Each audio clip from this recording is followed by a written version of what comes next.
Welcome to Game Day Battle with Cleveland Sports News meets biased and outspoken opinion. Here with the Game Day crew, a huge show, our first live show from the CREEKSIDE Tavern. And we're here with some good friends and a lot of fun. So we've had a few drinks and we're at a special draft show, a draft show that is leaving us all a little bit concerned about the Browns. We've got a lot to talk about there. We've got Peyton Hillis on the cover of Madden. Yeah, Peyton Hillis! Yeah, baby! The Indians are doing some fun stuff as well, so I say we've got a lot to do. Let's just get into the crew here. DST. What's up, Amber? What's happening? Absolutely. Owner-operator MVP. That's right. Productions. Ramon Torres tearing up the town. And where can we find you at now? Where can we find you? DJ Felix, the Castle every Friday night. Soon in May, you'll be catching me at the Rose Angel on 58th in Detroit every Saturday night.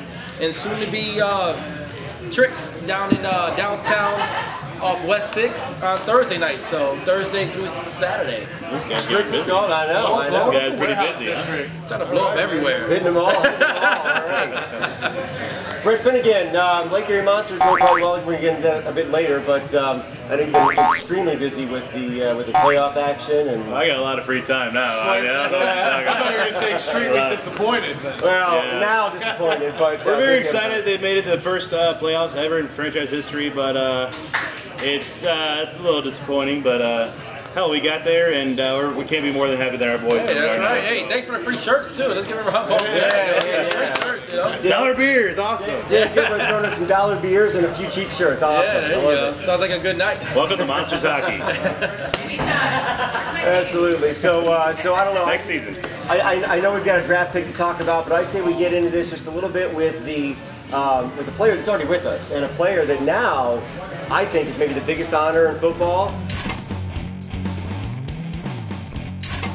Cover of Madden. Without a doubt. First player ever to grace a video game cover, Peyton Hillis. It's a huge deal for the city of Cleveland. I know a lot of people are worried about the Madden curse, but there's no curse worse than Cleveland sports. So the only way to go is let's get him on the cover. It's huge for the city, it's huge for the team, and it just shows everyone in the United States that the Cleveland Browns are the best fans in football. That's right. We all pull together. Yeah. People love the Cleveland Browns fans.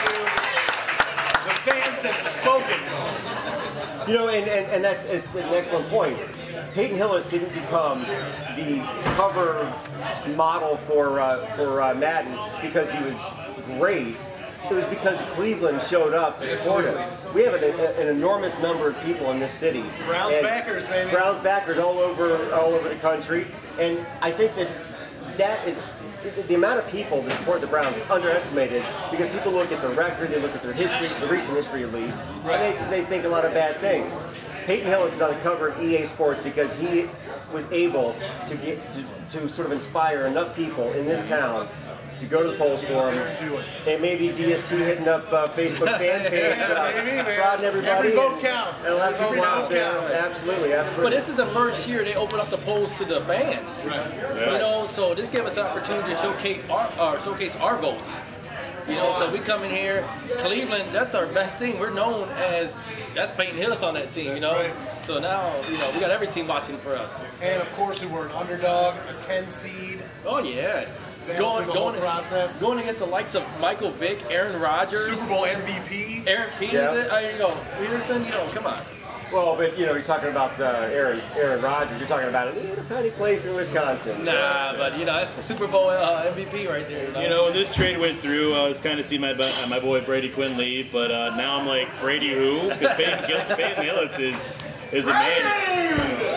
That could be the trade of the decade. That could be the trade of the decade. And now, you know, Drew Brees kind of broke the curse last year. He had a great year last year still. No playoffs, did it? They didn't even know playoffs. They made the playoffs. The Saints made the playoffs. This guy picked the Saints. Slight off year for him, but you know, it's not that's like right. that. You picked them, and then you had a whole new bracket. I think the Saints didn't they get beaten by Seattle? There you go. But was it a 7-9 team or some crazy stuff like that? The point is, it made it to the playoffs. There's really no curse there whatsoever. Brett's broken bracket, very broken. I redid the bracket 3 times. Let me go, all right. And the winner of the Broken Wheel Award. Broken Wheel, no, the bandwagon.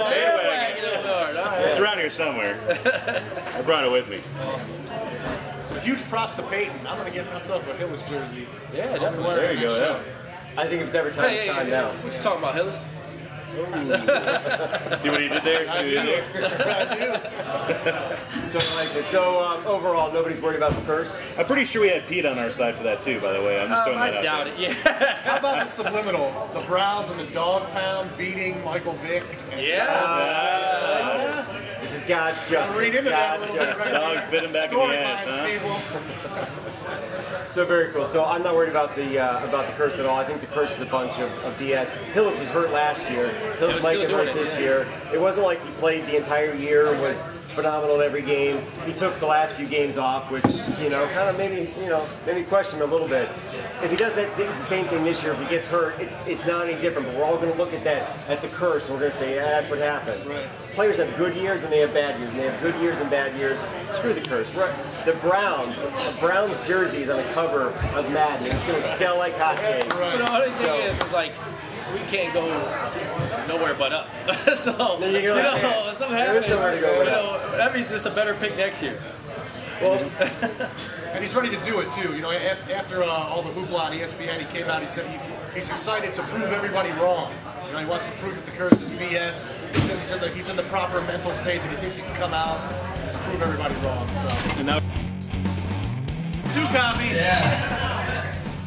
Phil Taylor, defensive tackle. all right. We needed this though. It was on the list. Holes we needed We need to filled. stop the run. And that's what we were looking for. I'm glad we got somebody at least on our top 4 list though. On the So GDB came through.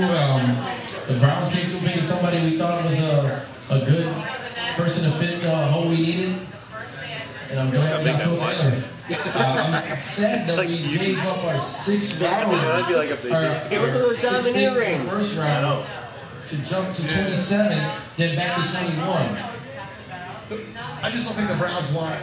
In the past, they just don't like dealing with those big contract top 10 players. Okay, and until the league decides to do something like rookie contracts, which I am against, paying the players, as what DST said, but they just don't like playing those high caliber guys who haven't proven anything on the field. No. Trade down. I saw the show. DST's all about paying the players. That's I've right. seen it. I'm all about paying the players. You better believe it. Without the players, there ain't no league. Oh yeah, without the owners, there ain't no league right now. The owners. What do you think? I honestly, I think that this is probably a smart pick. I don't know why they would have traded back to get a guy like this. They probably could have done better higher up. But I'm not upset. I'm really not upset. So we'll see what happens. And I just got to comment on the size of that watch the guy had. We're talking about players getting paid before their NFL contract. Come on, DST. What are you going to say about that? The size of the watch. And look at those earrings. Those earrings are shining like crazy. Those are some diamond earrings from a high school player that's, he's got it so bad. If you don't grind, you don't shine. It's so horrible, man. They need a contract. You mean that player who just played all through college football, got all that money made off of that guy? Yeah, that guy. Don't call me, because I'll be his DJ for whatever he wants. Guys who can't play college their senior year because they traded some pants for a tattoo. All right, that's a different story. I'm sick of it. Don't throw Ohio State at me. That's a different story. Anyway, Brant, what do you think, Ben? Apparently, he could fill that huge hole we have in the defensive line right now, as you can tell by 334 pounds of him right now. Big boy. He is a big boy. I kind of like the pick. I'm not going to lie. I like the pick. Holmgren must have saw something in this guy that stood out from everybody else, and that's why he traded up, 5 spots, 6 spots, whatever. And I think, again, this is his first draft, Holmgren's first draft, the Browns, and he saw something in this guy, and that's one of the biggest holes we need to fill. And I kind of like this pick. As you've seen the footage that we had here, he's a beast. And one of our defensive end used to wear number 11. That's a wide receiver number right there.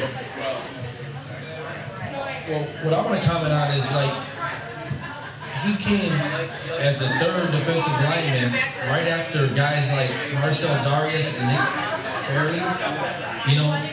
For us as Cleveland to pick up the number 3 guy right after these, that goes to show just he's up there, And when they traded down, if they were thinking about going defensive line from the start, this draft was just full with defensive line players. So I think they just slid down. They said, let's see who falls. One of these guys is going to fall to us.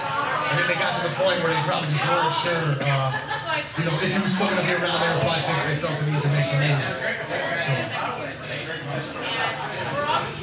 Yeah, I mean, you made all the great points, and we got a lot of other holes to fill with this, you know, second round, third round that we have. And we're projected in all the polls to be picking somebody big in the second round anyway. So why go after wide receiver now? It is. Get somebody on the defensive end, because we all know that defense wins games.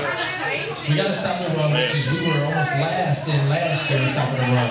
Even though we ran over everybody, they ran all over us as well. So I like to see that, you know, we got a second round to look forward to. There's a lot of wide receivers still out there, and a lot of quarterbacks that we can still pick up. So maybe they know something we don't know, and it's kind of worked in our favor. I do have to correct myself, thanks to Ray over here. It is Holmgren's second draft of Browns, because it was Colt McCoy. That was his boy last year, Colt McCoy. So, and what, you guys didn't want to interrupt me and like tell me, oh, it's the second. Oh, you guys didn't like